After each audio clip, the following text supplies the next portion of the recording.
Hello, I'm Wayne Visser and I'm Director of CSR International, and I'm here today in the Ukraine with Volodymyr Vorobey, who is Partner of Community CSR Ukraine. Welcome. Welcome. Could you talk to us a little bit about your experience with CSR in countries in transition and how this varies, say, versus CSR in the West or in Europe? Well, thanks for the question, because while sitting here in Kiev in Ukraine, we should understand also that CSR movement here in Central and Eastern Europe sometimes and often is considered being in a limbo. On one hand, we have a developed movement of CSR in Western Europe. We have increasingly popular and a lot of talk about that on CSR in developing countries. But what about transition countries?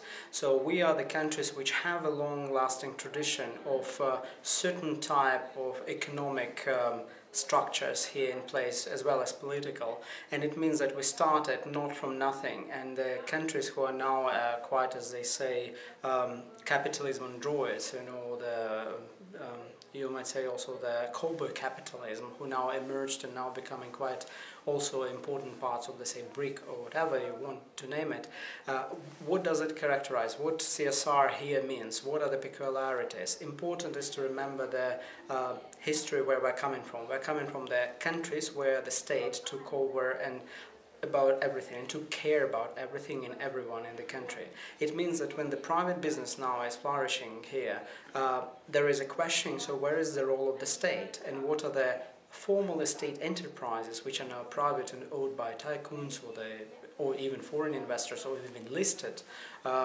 What is their responsibility towards the legacy of that Soviet system?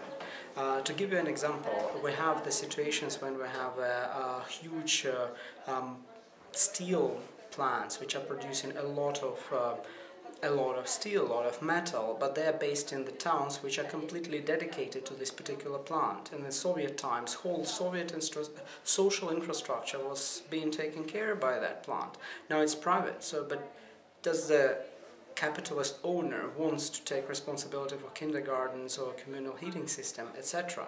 So where the responsibility lies, with the gas prices coming up and up, so the responsibility, obviously, the urge to give up this responsibility is increasing. And here are the peculiar issues of CSR which are here for the transition countries. Another story, another take. So the paternalistic role of the state towards the individual and the plant, and how the owners should take care of it. One issue. The second issue is about the systems. So it would be surprising perhaps to tell that the companies here in this part of the world, in the transition countries, might have better corporate governance and better management systems than the government itself. Especially if we're here in Ukraine, which is not yet part of the European Union, where the governmental procedures to large extent are driven by the European Union norms and laws. Here we're defining the rules as we go. So, and often if we talk about public-private partnership, especially people coming from Western companies, Western managers, they expect the government to have proper rules and certain standards in place, which is not the case. So, and this also brings an additional dimension towards CSR in transitional countries, where the responsibility is, and whether the business has the role in educating the government on how to deal with the issues and how to tackle them, and whether it's up for business in such conditions to actually enter into partnerships with the government, which is still not yet the government as we know it. So these are two issues which to a large extent define the context where the companies here operate. And to continue on that point, it's also how the Western companies who are entering this market, how do they address that? How do they adapt their policy that they consider Europe as one region, for example? Do they actually apply here? Does the partnership work? The NGOs are weak, but the family systems and the local groups are strong. Yet it's a European country with a strong infrastructure to a large extent, and it's not a developing country. How to adopt that? These are the issues which define CSR in transition economies. So you're talking already about some of the variation between Europe and, let's say, Central and Eastern Europe. Do you also see variation within Central and Eastern Europe in terms of their approach to CSR? Quite some, because it depends on the national policies and national traditions. And we cannot bundle countries in this region into one bundle to a large extent. They're so different and historically as different as the Western European countries for that matter. So we are in Ukraine, which used to be one of the largest republics in the former Soviet Union, which defines to a large extent the legacy which is here, and especially a legacy for business. So most of the large businesses here are still using the assets which were acquired or which were built in the times when the Soviet Union was there, still in existence. So it's a different story with Hungary, Poland, Czech Republic, which were the countries in their own rights, even while they were being socialistic. So that's one aspect to tackle. We are with different speed towards the European Union integration. We are at different levels of application of rule of law.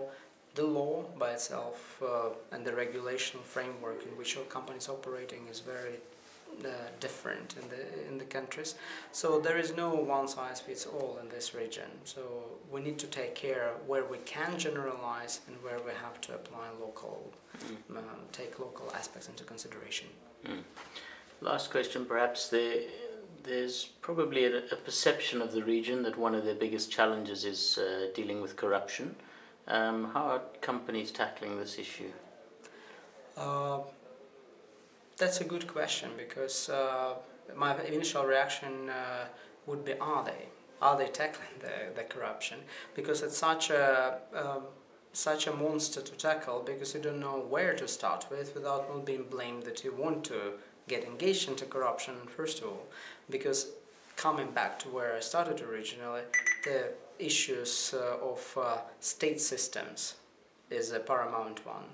Like, who has the right to define the systems in place and shape them, and has the business the right to be a co-author in shaping those systems?